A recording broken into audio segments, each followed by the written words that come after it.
Okay, so what's happened over the past week for you?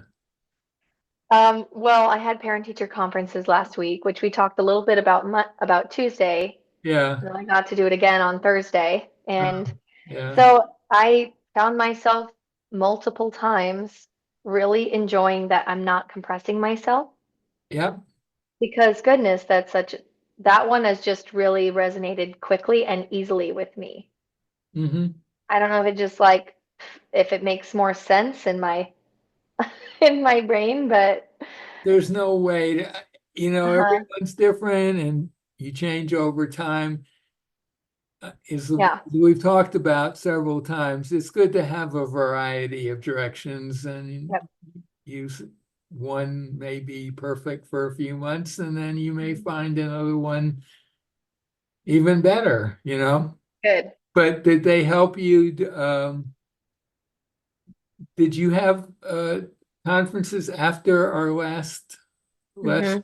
and were you able to use directions during those Yes. conferences? Yeah, right. Hmm.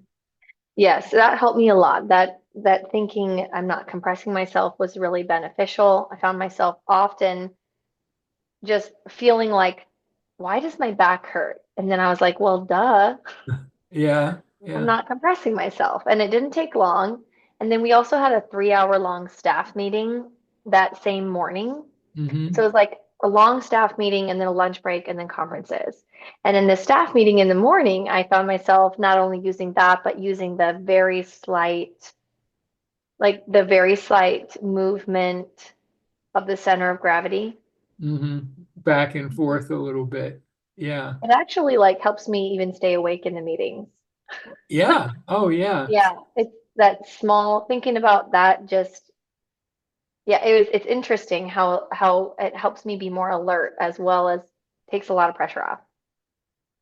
Okay. So Anything there else? was Anything else to report? yes, two things. Uh-huh. So I started recording another audiobook over the weekend and I got some new sound equipment and so I knew that it would take some adjusting and so I built in a bunch of time for myself to like figure everything out. Hmm. Um, but and I knew this would happen, but still, hold on, my cat out on the table. He was going to be in the camera any second. Um, I knew that it might run into some trouble, but I run into a lot of trouble with that mic and I was getting really frustrated. And then when I finally got it all figured out, I went to start recording and my throat just felt so tight. It just felt so clenched. And I'm like, what are we doing here? I told this to you last week. I realized that when stress begins to rise, the first problem in my body, or one of the first things, is that old problem of my The throat begin original problem, the why original you problem. decided to explore Yes, the Alexander technique. yes, Yeah, that all yeah, comes back. And yeah. it's when stress rises. And so I knew like I wasn't recording at my best. I couldn't sound good because my breathing was wacky because I was stressed out. And I was trying to think like I'm free to breathe, but I was so pent up. And I'm like, I need to get out of the house and go on a walk. So I went on just a, quarter, like a half-mile walk around the house, took my kids with me, and I just went through the directions. Like I'd go about, one stretch of the block thinking I'm free to breathe. I went another stretch of the block, I am free. Another stretch of a block, I'm just moving the center of gravity. Hmm. And like by the time I was done and I came back in, like everything sounded so much more natural. And how did it feel to you? It felt so much better. And I still could sense that like I had let that stress really rise. And in my head, I didn't realize like I didn't think about the consequence physically for me when I let stress rise. It's Hmm. going to affect my voice and my ease of everything that I've grown from the Alexander technique. Like I like that is a huge problem for me when I let stress rise, all that original problem comes back. And so I have to catch it earlier and not let it rise. I'd say for you, your throat area is kind of like the canary in a coal mine, Yeah, you know? that's a good way to, because it does, it catches the heat and the pressure of everything, and I hate that. So Yeah, yeah. so that was Well, a big, it was at least nice, Robert, to have a tool. Like I knew I needed to walk away, and thankfully I could walk away yeah, and let those directions kind of bring me back to a good headspace. right. Wow. Well, that's good. Yeah. What's the other thing? The last thing is that I I'm still like very curious about one of the links you sent me was a list, the banned list of things you cannot say. Oh, X-rated, The X-rated X, things. Yeah, yes, yes, yeah, the X-rated list. And yeah, so, I once you read like the description of why after it, you're like, oh, okay, I can see that. But if you don't read that description, you're like, I can't say the word relax. Like, but then you read the description, and I understand, and that word is often just used with slumping. yeah. Collapse. Collapse and Collapse. relapse get conflated a lot. Mm-hmm. It's not really so much that it's a bad word. In fact, Alexander used it himself. But that was pre the the merging of it with, I think, with collapse a bit. Mm-hmm. So, people will use the word relax when they're really talking about just like sinking into an overstuffed chair or couch or something. Right. And that's really a compression. Yeah. Mm-hmm. Yes. So that list has been like, I've been very curious of that list and Uh-huh. trying to pull it to my attention. I use a lot of those words on a daily basis teaching middle schoolers to sing. Yeah, Trying, I think right? Like, I you, think I use every single one. yeah, no, you sent me an email and I suggested that would be a great project Yeah. to come up with better. Just as an example, when the phrase, uh, get ready, what is it? Get ready, ready. I can't think, get ready, get set, go kind of Like phrase. ready, set, go, or Something just like that, but it's on used, your mark, get set, go, maybe? well, a lot of times it's used like for races, ready, set, go. Hmm. Um, in England, when I got there, I discovered that phrase is never used. It's ready, steady, go, which I think is a huge improvement because the get set is a kind of, yeah, just Stationary lock. a clamping down on movement. And that's the last thing you want.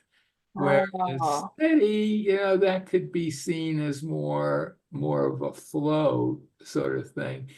But you might want to, I mean, you're in a unique position, having some, the knowledge of Alexander directions and how they work and the importance of language to experiment with the kids in your class and Hmm. see how, and you'll probably often be able to see the difference.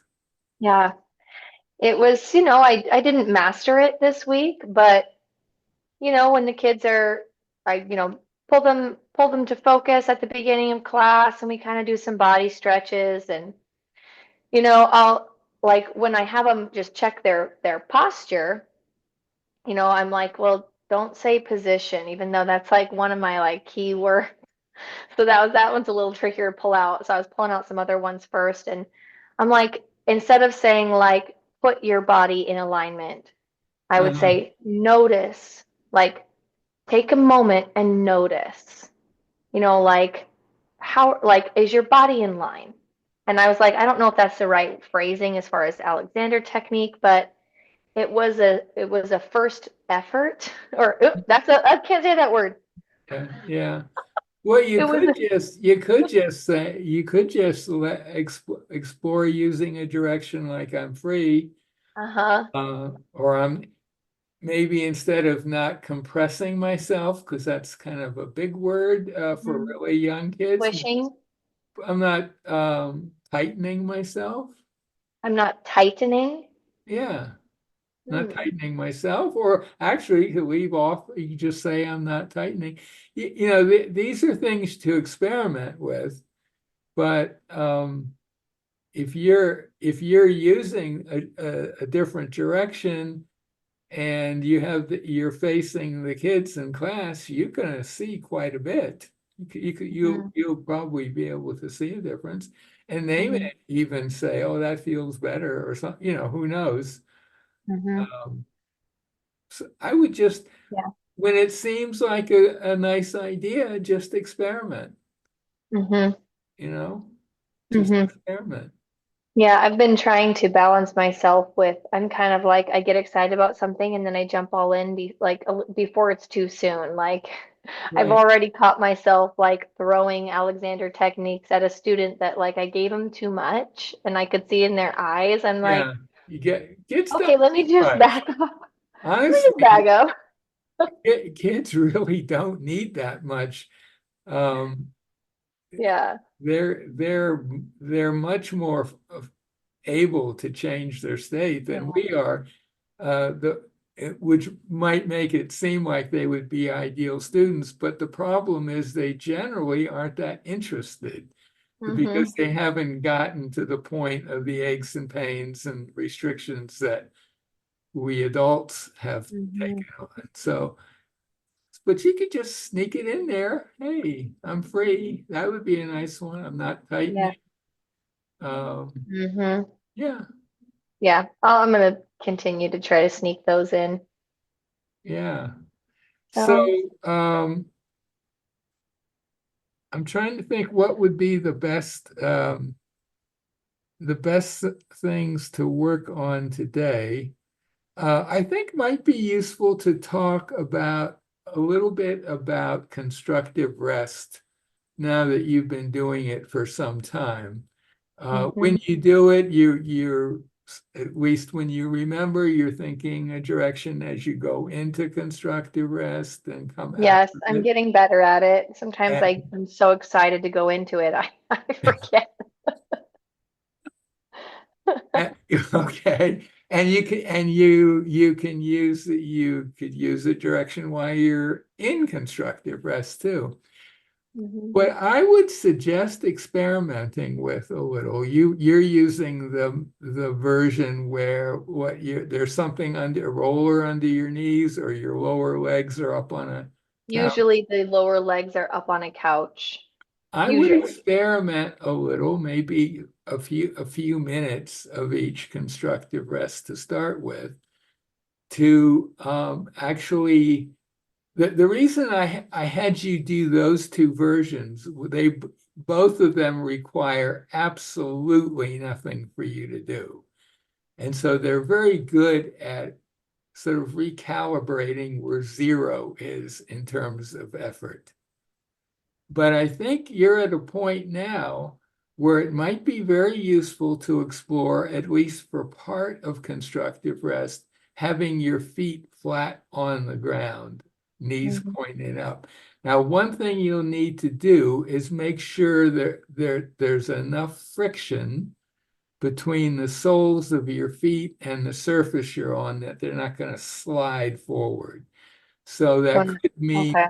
either using some kind of socks or taking off socks, or sometimes people put something between the soles of their feet and the floor that would kind of make it less Okay. likely. Um, and of course, now in that situation where your knees are pointing up towards the ceiling, basically, you do have to do a little something to keep them from falling out or falling in, but as little as possible. And because now you're bringing your feet into the picture, and ultimately you do need to bring your feet in because you're on your feet a lot, even sitting, certainly standing. So Yeah, okay. I would just experiment with that. Maybe do that for a few minutes at first and just see how that goes. Okay, I can. The other thing about constructive rest that I don't think we've talked about, I've said use a firm surface, not like a Like mat, a bed. a Hmm. bed. But there's a range of hardness. You could go from a wooden floor to a very soft mattress. That would be the possible range that you might be lying down in. And generally speaking, the very soft mattress or even a regular mattress, that's really that softness, whatever give there is hopefully helpful for you getting to sleep comfort. Hmm. Whereas Hmm. the firmer surface, like a hardwood floor, has the advantage of getting feedback from the floor very clearly that you wouldn't get on the bed. Mm. But you may have noticed sometimes even on the floor, you might doze off. It's possible. And what Yeah. you might want to also explore is, well, I'm lying in bed. Maybe I'm not quite ready to go to sleep. I'm kind of heading in that direction. Maybe if I just put a roller under my knees, I would get some of the benefits of constructive rest. You might not get the benefit of sensing things so much, but with your knees bent, you're raising your center of gravity, and nothing wrong with that. So you might want to just loosen I up. did that. I did it last night. You did. Oh, you've already done it. Okay. And did you notice? Was it comfortable? It's very comfortable. It's like I have two pillows and I don't want them both. I'm like, my head's too high. I want to go into like a semi-constructive rest, but I know on my mattress I'm not getting all the benefits. But it's also like it really helps. It really helps put me in a good headspace to go to bed, to Right. constructive rest before bed. And So a foam roller under your knees would be good too. yeah. So I have a long pillow. I took my long pillow and put that under my knees. It's not Yeah. necessarily a circle or Yeah. cylinder, but Just up or elevated a bit. yep, Yep. elevated so my feet could kind of come flat. And then I literally listened to Imogen. I put her on my chest, and my husband looked over at me, and this is after I had spent 20 minutes studying maps of Middle Earth and reading a Tolkien book. Yeah. He looked at me and he's like, I gotta say, you're getting really weird. Well, that's Sorry. that's something to consider if you want to get involved with the Alexander technique. Yeah. Really morphing. And my husband's just looking at me like, what are you Yeah. Yeah. But anyway, just sort of to loosen up that distinction between constructive rest and soft surfaces, all that. Yeah. So that's what I think would be kind of a useful add-on to what we've talked about constructive rest.